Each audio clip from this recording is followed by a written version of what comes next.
अस्सलाम वालेकुम, मैं हूं अल्ताफ बलूच। नाज़रीन कराम, आज की दुनिया एक नए और ख़तरनाक मोड़ पर खड़ी है। 30 साल बाद वो अल्फाज जो हमने सर्द जंग के बाद भुला दिए थे दोबारा सुनाई दे रहे हैं। एटमी टेस्टिंग, डेन टेस्ट, न्यूक्लियर बर्थरी। अमेरिका, रूस और चीन तीनों ताकतें एक बार फिर ऐसे फैसले कर रही हैं जो आने वाले वर्षों में दुनिया के अमन, मईशत और इंसानियत के मुस्तकबिल को बदल सकते हैं। नाज़रीन, आज के इस प्रोग्राम में हम बात करेंगे अमेरिका के सदर डोनाल्ड ट्रंप के ताज़ा ऐलान की। जी हाँ, रूस और चीन की जौहरी सरगर्मियों की और इन सब के मुमकिन आलमी नताइज की। नाज़रीन, जैसा कि मीडिया में रिपोर्ट हुआ है कि अक्टूबर 2025 में सदर ट्रंप ने एक गैर मुतवक्का और तहलका खेज ऐलान किया। अमेरिका दोबारा अपने जौहरी हथियारों के तजुर्बात शुरू करेगा। याद रहे, आखिरी अमेरिकी जौहरी तजुर्बा 1992 में निवाडा में हुआ था। इसके बाद अमेरिका ने CTBT पर दस्तखत किए, लेकिन कांग्रेस ने इसे कभी मंजूर नहीं किया। अमलन अमेरिका ने 33 साल तक जौहरी तजुर्बात नहीं किए। एक रजाकाराना खामोशी देखने को मिली। अब अमेरिकी सदर डोनाल्ड ट्रंप ने कहा है कि हम अपने दुश्मनों यानी चीन और रूस के बराबर सतह पर आएंगे। अगर वो टेस्ट कर रहे हैं तो हम भी करेंगे। नाज़रीन, ये बयान बज़ाहिर ताकत का इजहार है, लेकिन दरहकीकत ये आलमी अमन के लिए बहुत बड़ा खतरा है और सवाल है, क्या दुनिया दोबारा जौहरी धमाकों, तबकारी और खौफ के ज़माने में वापस जा रही है? नाज़रीन, ट्रंप ने जिन असबाब के बाद ये ऐलान किया था वो रूस की जानिब का एक अहम ऐलान था। रूस ने गुज़िश्ता बरस ऐलान किया था कि उसने कामयाबी से पोसीडन सुपर टॉर्पीडो नामी का तजुर्बा किया है। यह एक nuclear power under water drone है जो हजारों किलोमीटर दूर अपने हदफ पर जा सकता है और रवायती दिफाई निज़ामों से बच निकलने की सलाहियत भी रखता है। पुतिन के मुताबिक पोसीडन समंदर की गहराई से किसी भी साहिल को निशाना बनाने वाला हथियार है। ये रवायती मिसाइल दिफाई निज़ाम को गैर मुअस्सर कर देता है, क्योंकि ये आता है नीचे से जहां किसी की रसाई नहीं होती। इसके अलावा उसने एक और जौहरी टेक्नोलॉजी भी आजमाया है। ये एक न्यूक्लियर पावर्ड क्रूज मिसाइल है जो कई दिन तक फिजा में गर्दिश कर सकता है, अपने हदफ पर किसी भी वक्त हमला कर सकता है। रूस का पैगाम वाज़ेह है, अगर अमेरिका हमें चैलेंज करेगा तो हम टेक्नोलॉजी के जरिए इससे आगे निकलेंगे। अब बात करते हैं चीन की, जो खुलेआम जौहरी धमाके तो नहीं कर रहा मगर चुपचाप बड़े पैमाने पर अपने एटमी हथियारों का जखीरा बढ़ा रहा है। Stockholm International Peace Research Institute यानी SIPRI की ताज़ा रिपोर्ट के मुताबिक चीन के पास अब तकरीबन 600 जौहरी वारहेड्स हैं और हर साल इनमें 20 से 25% इजाफा भी होने का इम्कान जाहिर किया जा रहा है। माहिरीन के मुताबिक चीन ने नए मिसाइल साइलोज तामीर किए हैं, यानी ऐसे जेर जमीन लॉन्च सेंटर्स हैं जहां एक साथ दर्जनों मिसाइल तैयार रखे जा सकेंगे, जिनका हदफ वाज़ेह है, सिर्फ दिफा नहीं बल्कि जौहरी बराबरी भी।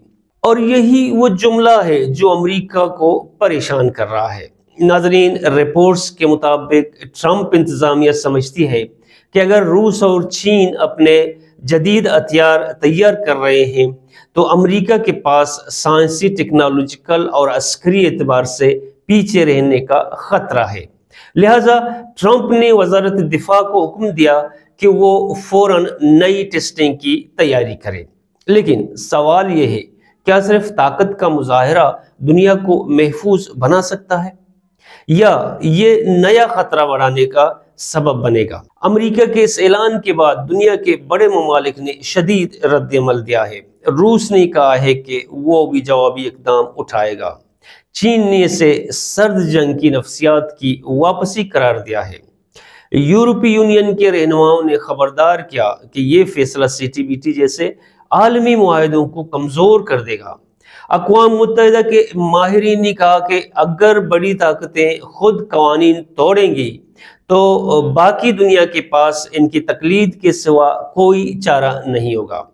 ناظرین، اب دیکھتے ہیں اس تمام صورتحال کے ممکنہ اثرات کیا ہو سکتے ہیں۔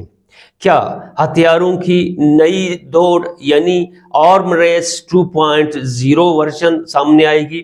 امریکہ، چین، روس تینوں اگر ٹیسٹنگ شروع کریں تو بھارت، پاکستان، شمالی کوریا جیسے ممالک بھی دباؤ محسوس کریں گے۔ یہ ایک ڈومینو ایفیکٹ ہوگا جس میں ہر ملک اپنے دفاع کے لیے نیا ہتھیار بنانے کی دوڑ میں شامل ہوگا۔ ناظرین، سی ٹی بی ٹی اور این پی ٹی جیسے معاہدے جو امن کی علامت تھے عملاً اس وقت غیر مؤثر ہو سکتے ہیں۔ جوہری ٹیسٹنگ کے اثرات زمین کی گہرائیوں تک جاتے ہیں۔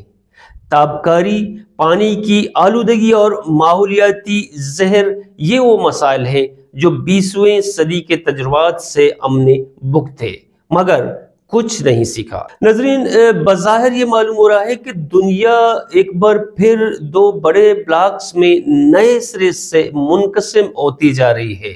امریکہ اور یورپ ایک طرف اور روس، چین دوسری طرف۔ یہ صرف فوجی معاملہ نہیں بلکہ ٹیکنالوجی، معیشت اور خلا کی بالادستی کی جنگ بھی دکھائی دے رہی ہے۔ یہ سوال شاید سب سے اہم ہے، کیا دنیا دوبارہ امن کی طرف جا سکتی ہے؟ سچ یہ ہے کہ امن ہمیشہ مذاکرات سے آتا ہے، طاقت سے نہیں۔ لیکن جب بڑی طاقتیں دفاع کے نام پر جارحانہ پالیسیاں اپناتی ہیں تو چھوٹے ممالک کے لیے کوئی محفوظ راستہ بھی نہیں بچتا۔ اسی لیے اقوام متحدہ کے ماہرین کہتے ہیں، ان خدشوں کا اظہار کرتے ہیں کہ دنیا کو دوبارہ بیچنا ہوگا اور ایٹمی دوڑ کو روکنے کے لیے ایک نیا عالمی معاہدہ بنانا ہوگا۔ تو اس صورت میں دنیا اب سرد جنگ 2.0 ورژن کے دھانے پر ہے۔